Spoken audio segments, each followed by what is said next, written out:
Everyone, welcome to Vysh's YouTube channel and to the series of Post-Independence Indian History. So today is the episode 3 of Post-Independence Indian History lecture series. So before starting the actual video, I'll give you a small announcement.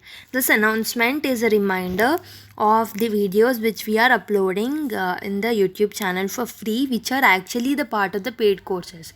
So we are reminding you to give a proper feedback, or else it will be considered to put only for the future paid courses students of Vysh IAS. So remembering this, what you need to do is you need to share with your friends who are also preparing for UPSC and all other exams which are having the similar kind of syllabus, and comment with your feedback if you are liking the videos, and like the videos which we are uploading, and subscribe to the channel if you are not a subscriber and but getting benefit of these videos. So considering this all, let's do a recap of what we have learned in the episode 2 of Post Independence Indian History series. So, in the episode 2 of Post Independence Indian History, we have started studying about the challenge faced by India at the time of independence, and we have read about Nehruvian era, that we have started the Nehruvian era. So before starting the Nehruvian era, we have spoke about some background events which took place before the Nehruvian era.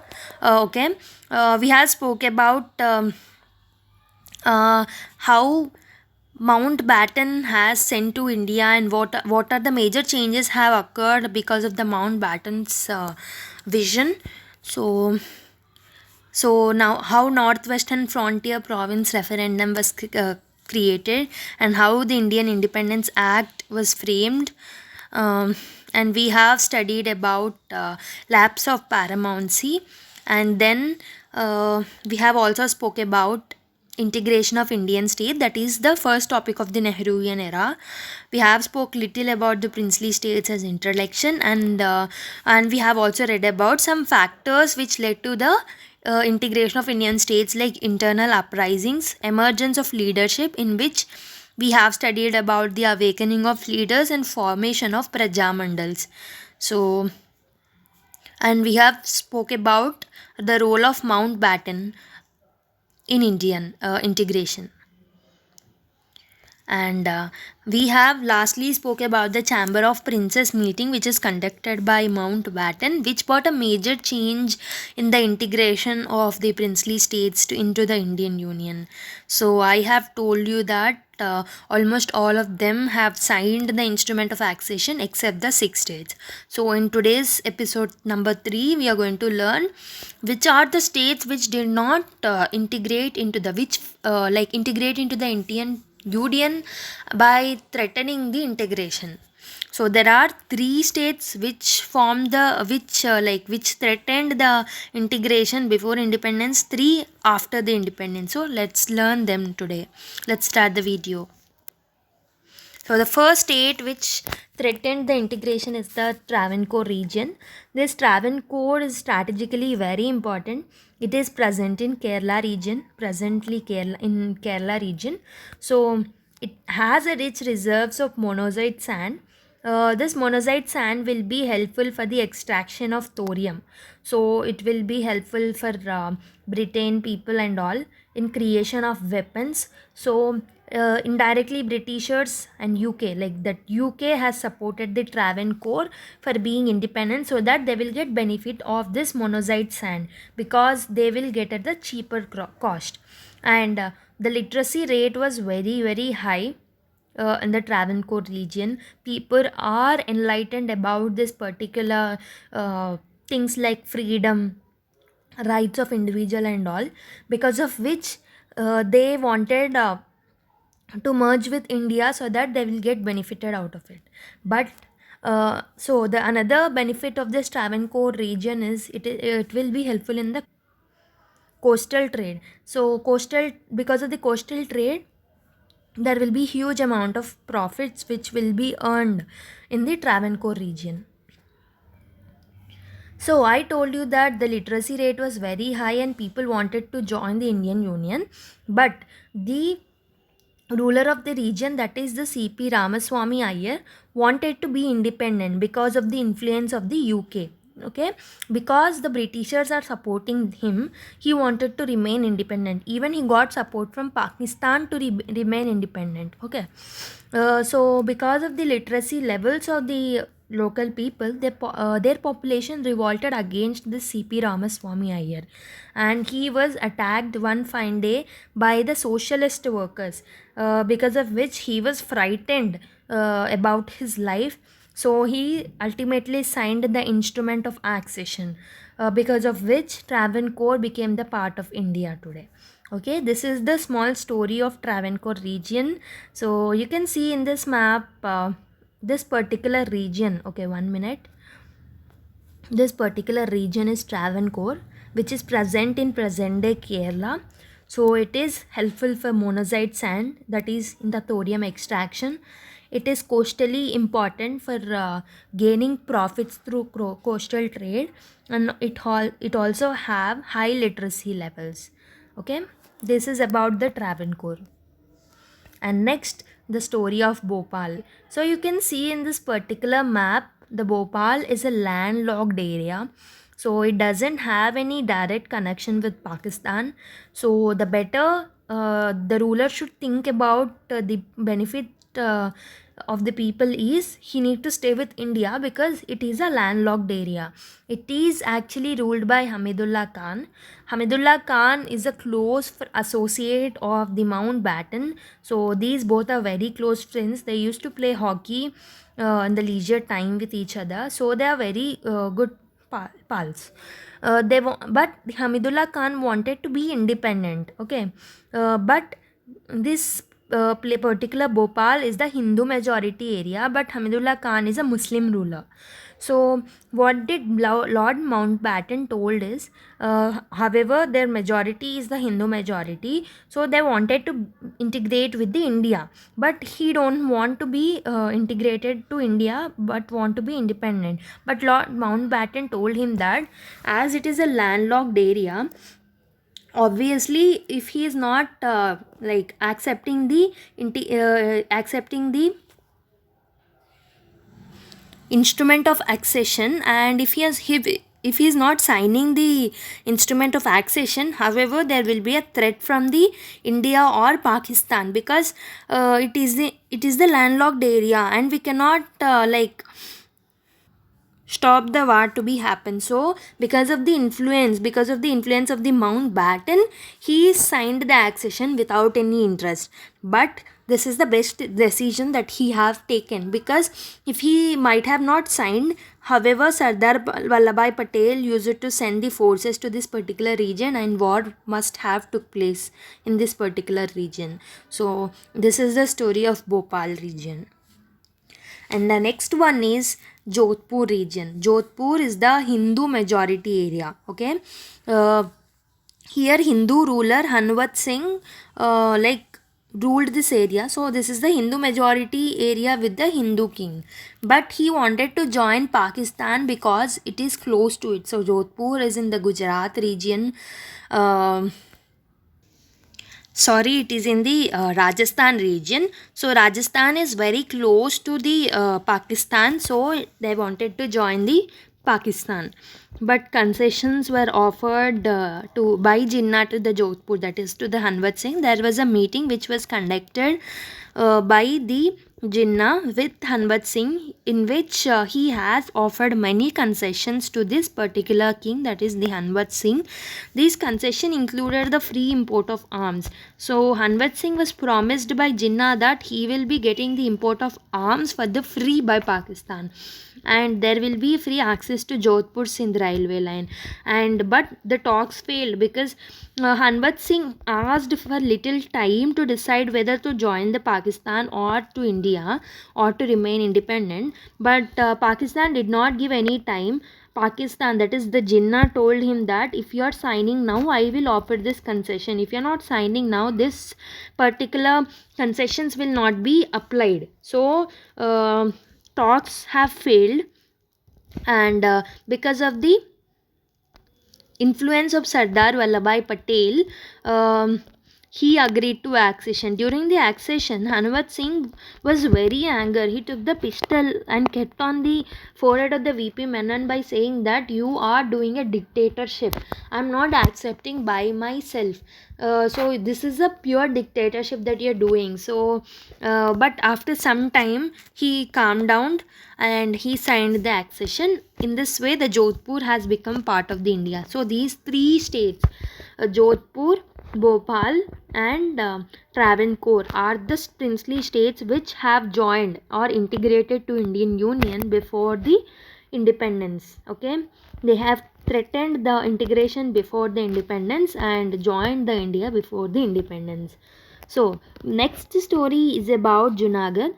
So this is one of the Kathiawar states. Okay, this is the Hindu majority group. This is the Hindu majority area, and it was ruled by the Nawab Muhammad Khan. Okay, so Junagadh was a Kathiawar states. There are many Kathiawar states. If Junagadh joins the Pakistan, obviously this all the Kathiawar states will one by one will join the Pakistan, because there will be a domino effect. If one does something, the other small states will do the same thing. So there will be a domino effect if Junagadh joins the Pakistan. So there was a fear in the rulers, that is the Sardar Vallabhai Patel and Gandhi and Nehru had so much fear about the Junagadh joining about to Pakistan.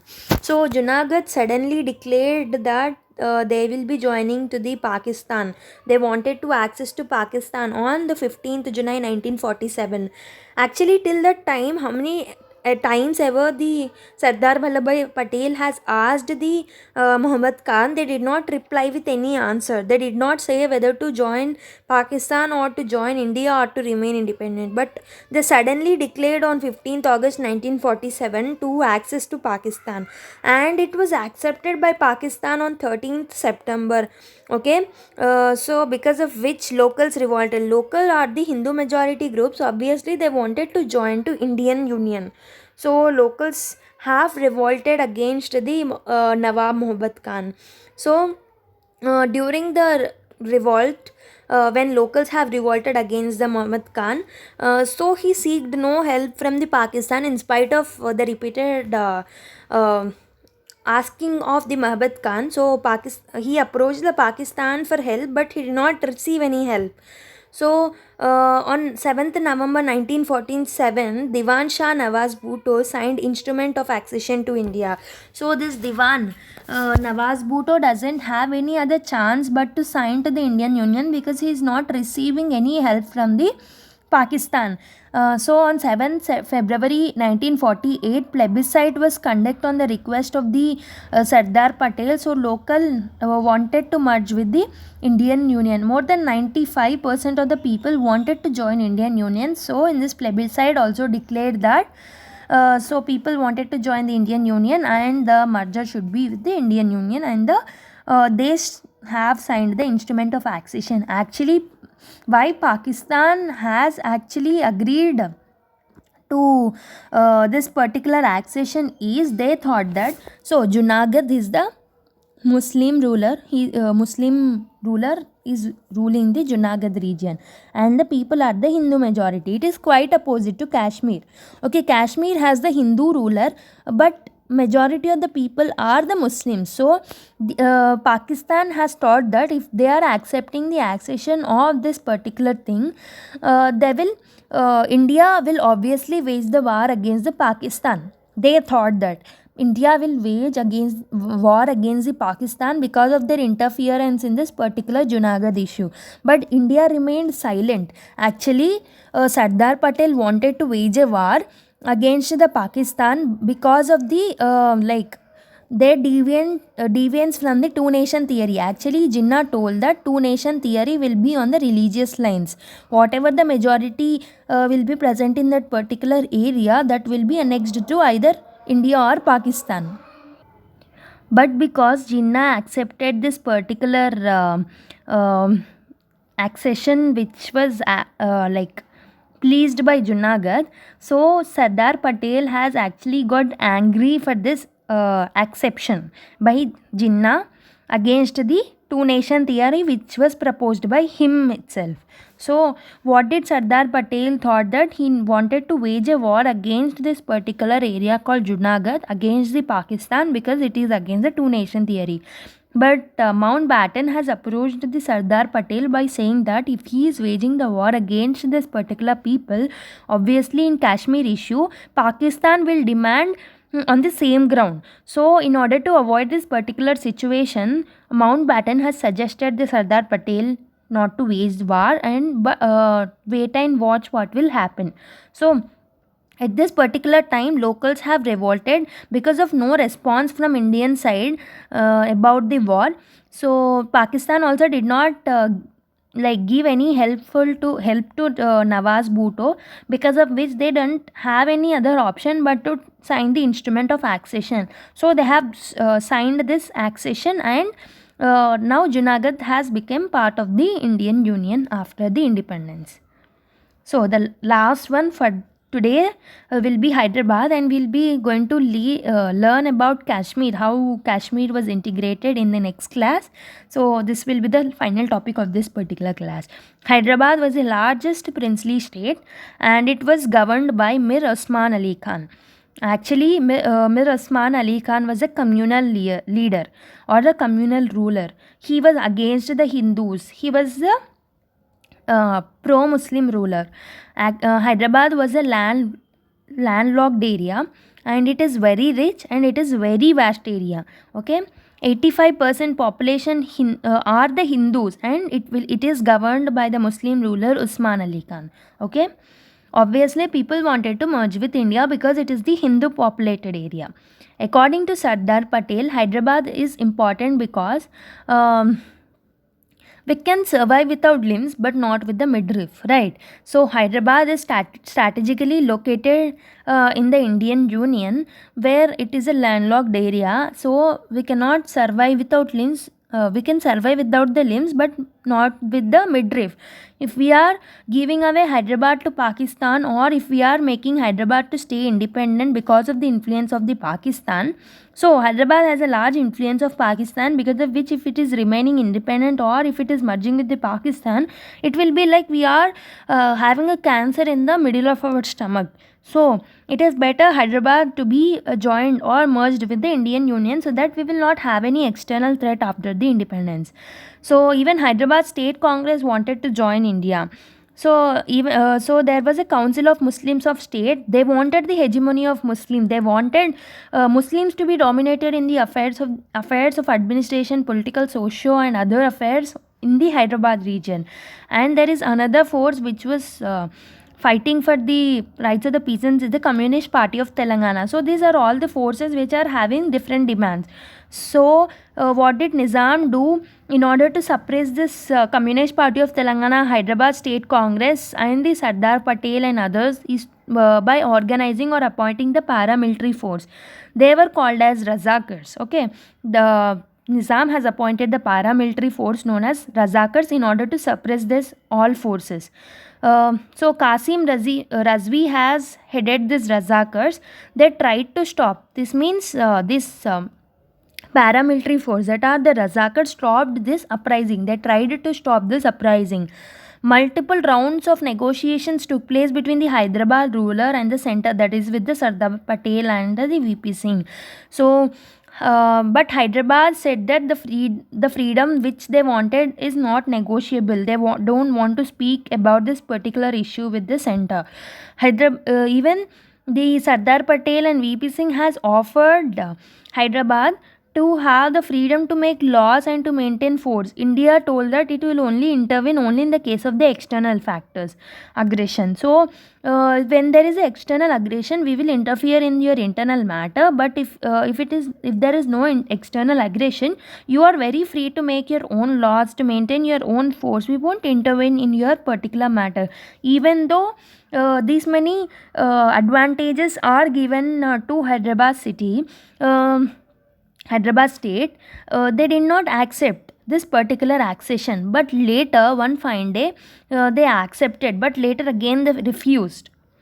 So on 10th September, final call was happened. 13th September 1948, Operation Polo or the Caterpillar was organized, in which Indian army was sent to this particular place called Hyderabad state. And in this particular on this particular day, that is 7th September, Razakars were defeated, and ultimately Nawab has signed the instrument of accession, and Nawab was made the governor as a result, and Razakars were banned, and Qasim Razvi was jailed. Okay, this is the story of Hyderabad. We'll be learning about the story of Kashmir in the next class. Okay, I'll repeat what I have told you today. In today's class, we have spoke about how Travancore threatened the integration, and then Bhopal, and then Jodhpur before the independence, and after the independence we read about the Junagadh, one of the Kathiawar state, the Hyderabad, and the Kashmir will be learned tomorrow, which is the last state to annex. So tomorrow we will be learning about Kashmir. That means in the next class. So that is it for today's class. Before ending today's class, I want to tell you that the highest qualitative in nature test series are going on in the Vysh IAS platform. So if you wanted to join this test series, you can just WhatsApp to the number 7200681675. I have attached the number on the screen, and even I have attached the email ID. If you want, you can email, or you can send a WhatsApp message to that particular number and inquire about the test series and join those series. And there are many free videos which are being uploaded in the Vysh's YouTube channel. If you are a new one who is watching this video, please go to the playlist. You will find many other playlists which contains many other free videos which are going on presently. So you can subscribe to the channel and click the bell icon so that you will be notified with all the content which we upload in the future. So this is it for today's video. We'll meet in the next video. Until then, take care. Bye bye.